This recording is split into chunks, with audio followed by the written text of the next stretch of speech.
2019లోనే దెబ్బతిన్న మేడిగడ్డ 5 ఏళ్ల కిందటే బ్యారేజ్ వద్ద బయటపడ్డ లోపాలు మరమ్మతులకు చర్యలు తీసుకొని అధికారులు పనుల కోసం డిజైన్లు ఇవ్వాలని కోరినా ఇవ్వలేదు. నిర్మాణాన్ని 2020 జూన్లోనే పూర్తి చేశాం. అధికారులు సర్టిఫికెట్లు కూడా ఇచ్చారు. 2022 జూన్తో పూర్తయిన డిఫెక్ట్ లయబిలిటీ కాలం. రాష్ట్ర సాగునీటి శాఖకు రాసినటువంటి లేఖలో ఎల్ఎన్టీ వెల్లడి. మరోసారి 2023లో లేఖ. ఇంకా చూడండి, ఇది ఎన్నడొచ్చింది, ఇవాళ వచ్చింది కదా. ఇలా డ్రామాలు ఎట్లా ఉంటాయి, ఇలా పిఆర్ కంటెంట్ ఎట్లా ఉంటుంది అనేది మీకు చూపిస్తాను. నేను ఇలా పిఆర్ కంటెంట్ ఏ విధంగా ఉంటుంది అనేది చూపిస్తాను. 6 తారీఖు నేను మొన్ననే చెప్పినా మీకు. పత్రికలు ఎట్లుంటాయంటే ఇట్లా ఉంటాయి. ఇగో ఏమని రాసిండ్రు అంటే, ఈనాడు ఆయనకేమో 3 రోజుల ముందు రాస్తాడు లేక ఎల్ఎన్టీ వాడు, ఈ ఆంధ్రజ్యోతి రాధాకృష్ణ గారికేమో ఇవాళ రాస్తాడు లేక. వార్తలు చూడండి ఎట్లా ఉంటుంది, డంపు యాస్టిజ్ ఉంటాయి, ఏముండవు మార్పులు. మేడిగడ్డ బ్యారేజీ వరదను తట్టుకోగలదా, ప్రభుత్వానికి గుత్తేదారు ఎల్ఎన్టీ లేక. ఇది ఎన్నడు రాసిండు, ఏ తారీఖు నాడు రాసిండు, ఇది ఎన్నడు 6వ తారీఖు 2వ నెల, అంటే మొన్న 2 రోజుల క్రితం రాసిండు ఈ వార్తని ఈనాడోడు. సేమ్ ఇదే వార్తను ఇవాళ ఆంధ్రజ్యోతిలో డంప్ చేసిరు. అంటే అందరూ ఒకటేసారి రాస్తే మనలాంటి వాడు గుర్తుపడుతురని ప్రజలను ఒకరోజు నువ్వు రాయి, ఒకరోజు నువ్వు రాయి. ఇదంతా సీఎంఓ నుంచి అయోధ్యారెడ్డి చేస్తున్నటువంటి భాగవతం ఇది. అయోధ్యారెడ్డి అనేటువంటి బ్యాచ్ అల్లా ఎవరైతే రిక్రూట్ అయ్యారో జర్నలిస్టులు ఇప్పుడు సీఎంఓలో, ఆ జర్నలిస్టులు రాసిస్తున్నటువంటి పత్రాలు ఇవి. ఇదేది కూడా ఏ విజిలెన్సో లేకపోతే తొక్కతోలని రాస్తారు కదా, అవేవి వాస్తవాలు కాదు. వీళ్ళు రాసినాక విజిలెన్స్ ఈ విషయాలని తన రిపోర్ట్లో పెడుతుంది. ఓహో మన పేపర్లో వచ్చింది కదా అధికారిక పత్రికలో, సో కాబట్టి ఇప్పుడు మనం ఏం రాయాలి రిపోర్ట్లో, మేడిపండు లెక్కనే ఉన్నది, మేడిగడ్డ మేడిపండు లెక్కనే ఉన్నది అని చెప్పేసి రాయాలి. ఇప్పుడు వార్తలు వచ్చినాక వాళ్ళు రాసుకుంటారు రిపోర్ట్లలో. ఇవన్నీ ఏం లేదు కథ. సో కాబట్టి ఈ విధంగా 2 రోజుల క్రితం ఏమో ఈనాడులో వస్తుంది, ఇవాళనేమో ఆంధ్రజ్యోతిలో వస్తుంది. ఇంకా 2 రోజులు పోయినాక ఈ బోఫర్ పత్రిక ఉంటుంది కదా, బోకర్ పత్రిక, ఈ వెలుగు అనేటువంటి బ్రోకర్ పత్రికల కరపత్రిక, కాంగ్రెస్ కరపత్రికలు వస్తుంది అనమాట. చెప్తున్నా కదా, ఇదంతా ఒక డ్రామా. తెలంగాణ ప్రజలు గమనించకపోతే మోసపోయేది గోసపడేది మనమే. చూడండి, మేడిపండు చందమే, మేడిగడ్డ నిర్మాణంలో ఎన్నో ఉల్లంఘనలు, కుంగిన బ్లాకులు ఎల్ఎన్టీ కట్టలేదంట. మరి ఎవడు కట్టిండ్రా, సిగ్గుంది చెప్పుకోవాలి. నువ్వు ఎల్ఎన్టీ కట్టకపోయినా కానీ నువ్వు సబ్ కాంట్రాక్ట్ ఇచ్చినా కానీ అది నీదే బాధ్యత. తంతే మూతి పని రాలుతాయి. ఒకరొకరు ఎల్ఎన్టీ వాడు ఎవడో అధికారి ఇవ్వాలి నాకు ఇంటర్వ్యూ. ఒక ఈ లేఖ రాసినోడు ఎవడో నాకు ఒకసారి నాతో మాట్లాడిపీరి. ఒక అవినీతి పరుడు పైన రాష్ట్రంలో వెళ్తా ఉన్నాడు, రాష్ట్ర ముఖ్యమంత్రిగా ఉన్నాడు కాబట్టి ఇట్లా వీళ్ళందరూ ఈ సన్నాసులు అందరూ తోక జాడిస్తూ ఉంటారు. ముఖ్యమంత్రి ఎవడైనా సొమ్ము తెలంగాణ ఉంది కదా, తెలంగాణ ప్రజలదే కదా. ఆ ఎల్ఎన్టీ వాడు నేను కట్టలేదంటే పట్టుకొచ్చి గొర్ర బదార తీసుకొచ్చి బట్రోడు దిక్కొట్టాలి, అప్పుడు అర్థమవుతుంది. అసలు ముందు తెలంగాణ ప్రజలు ఈ ప్రభుత్వం చేయాల్సిందంటే ఎల్ఎన్టీ మీద కేసు వేయాలి ఫస్ట్. నువ్వు కట్టినటువంటి ప్రాజెక్టు బ్యారేజ్ ఎందుకు ఇట్లా నాశరకంగా ఉంది, ప్రభుత్వ పెద్దలు చెప్తారు 100% నాకు కావాలి, ఈ టైంలో కావాలని చెప్తారు. అంత మాత్రం నువ్వు నాశరకంగా ఆడతావా? నీకాడ భూమి పరీక్ష చేసుకుంటారు, ఇవన్నీ చేస్తారు కదా. ప్రభుత్వం చెప్పినట్టు కట్టదు ఏ నిర్మాణ సంస్థ కూడా.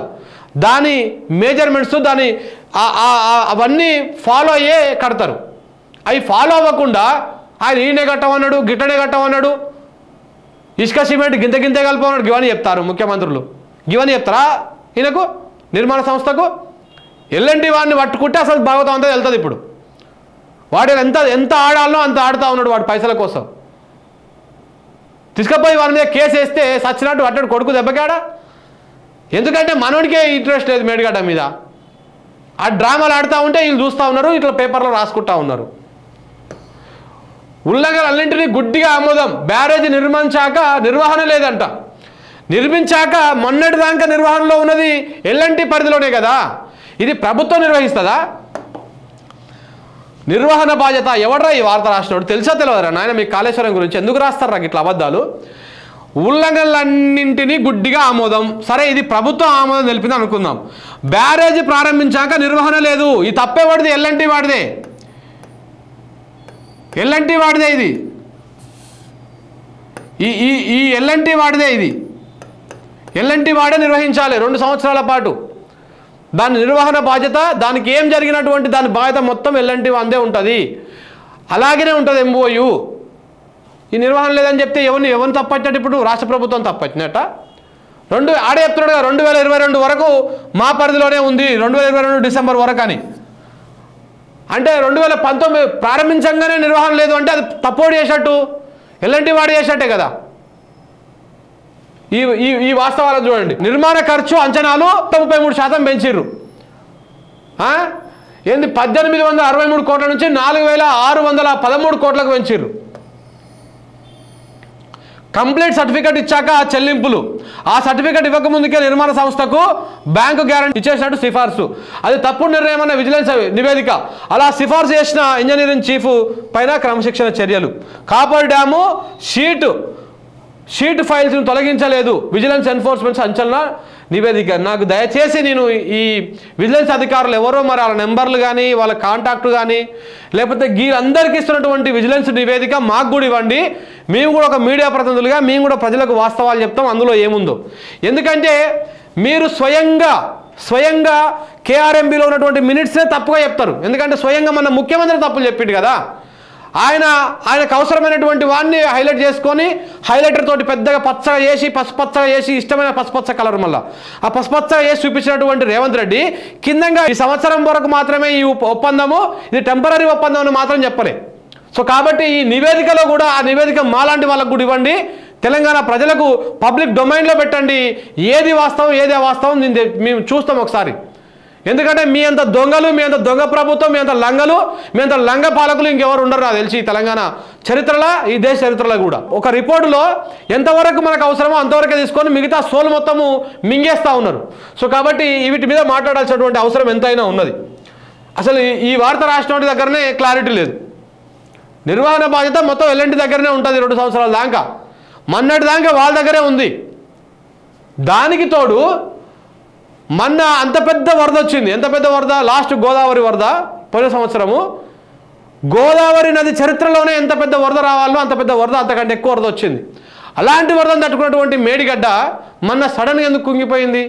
ఇదంతా ఏదో కథ నడుస్తూ ఉంది. సునీల్ కనుగోలు బ్యాచ్, ఈ స్ట్రాటజీ బ్యాచ్లు ఏవో చేసినట్టు అనుమానాలు వస్తూ ఉన్నాయి. తెలంగాణ ప్రజలకు మొదటి నుంచే అనుమానాలు ఉన్నాయి. ఏదో చేసిరు ఏమైనా చేసి ఉండొచ్చు తప్పకుండా. ఈ దుర్మార్గులు ఎందుకంటే అధికారం కోసం దేన్నైనా పనంగా పెడతారు. తెలంగాణ ప్రయోజనాలను, తెలంగాణ ప్రజలను 2 జిల్లాలనే ఎండబెడుతున్న వాళ్ళు గా మేడిగడ్డ బ్యారేజ్ లెక్కన గా 5,000 కోట్లు. ఇక్కడ కృష్ణానది మీద మొత్తం ఉన్నటువంటి అన్ని ప్రాజెక్టులన్నీ అప్పచెప్పి తెలంగాణ ప్రాంతంలో ఈ 2 జిల్లాలను ఎండబెట్టాలన్నటువంటి కుట్ర చేసిన వాళ్ళు గా మేడిగడ్డ ఎంత లెక్క వీళ్ళకు. సో కాబట్టి ఏదో జరిగింది 100%, దాని మీద అనుమానాలు ఉన్నాయి. ఇది సిబిఐతో ఎంక్వైరీ చేయించాలి. నిజంగా కూడా సిబిఐతో ఎంక్వైరీ చేయించండి. లేకపోతే అంతర్జాతీయ ఈ వివాద డ్యామ్లకు సంబంధించినటువంటి సంస్థలు చాలా ఉంటాయి, వాటికి అప్పచెప్పండి. అసలు కారణం ఏంది, ఎట్లా కూలిపోయింది, ఏం కారణం చేత కూలిపోయింది, భూమి లోపల ఏమైనా జరిగిందా లేకపోతే బయటంగా ఏమైనా మ్యాన్మేడ్ ఏమైనా జరిగిందా అనేది తెలుస్తారు. అది తెలిస్తే అసలు వాస్తవాలు బయటకు వస్తాయి. ఎందుకంటే సిబిఐ మోడీ చేతిలో ఉంటుంది, ఇక్కడ రాష్ట్ర విజిలెన్స్ మన రేవంత్ రెడ్డి చేతిలో ఉంటాయి. వీళ్ళిద్దరి మీద నమ్మకం లేదు. అంతర్జాతీయ సంస్థ ఒకటి ఏదైనా ఉంటే దాన్ని తీసుకొచ్చి దాని మీద విచారణ చేయించండి, బాగుంటుంది. అప్పుడు నిజంగా కూడా వాళ్ళు కూడా తెలిస్తే ఇది నాసిరకం అని, లేకపోతే ఇది ఈ విధంగా జరిగిందని తెలిస్తే అప్పుడు తెలుసుకుంటారు. ప్రజలు ఎవరికి ఏ విధంగా బుద్ధి చెప్పాలో ఆ విధంగా బుద్ధి చెప్తారు. కానీ ఈ డ్రామాలన్నీ కూడా చేస్తూ ఉంటే నిజంగా ప్రజలు ఆలోచన చేస్తూ ఉన్నారు. 100% ఏదో జరిగింది, 200% ఏదో జరిగింది.